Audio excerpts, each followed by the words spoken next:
Welcome to this BI Quick Tip. For more background on the BI tool, please visit our Help Files website. In this video, we'll show you how to synchronize your slicers in Power BI. Syncing slicers allows you to control the slicer's visibility across pages in your report. Let's start by clicking on New Page here so that you can see how the slicers are synchronized across both pages. Then we'll click on Get Data to see a list of common data sources we can import from. We'll select Excel, browse to our file, and then click on Open.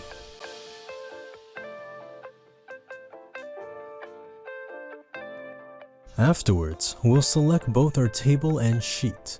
You can see a preview of the data to the right. When everything looks good, click on Load on the bottom to import the data into Power BI. From here, we'll click on the slicer visualization. Then we'll expand our Sheet 1 and Table 1 under the Fields column. We'll click on Fiscal Year and then resize our slicer. We'll click on Slicer again and then click on Quarter.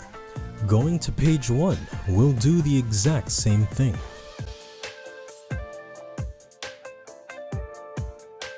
Now, when we click on a certain quarter value and change our slider, going to page 2, we can see that they are not the exact same thing. We'll go back to page 1 and click on View. Then we'll click on Sync Slicers over here.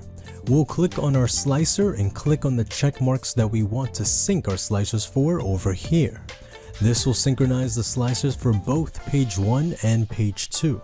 We'll do the same for the other slicer as well.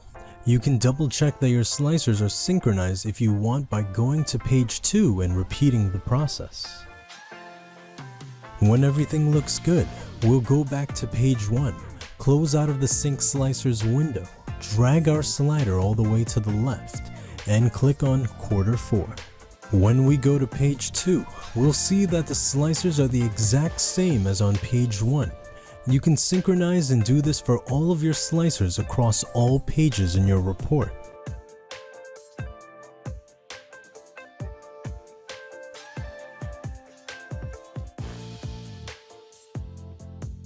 Thank you for watching this episode of the BI Quick Tips series.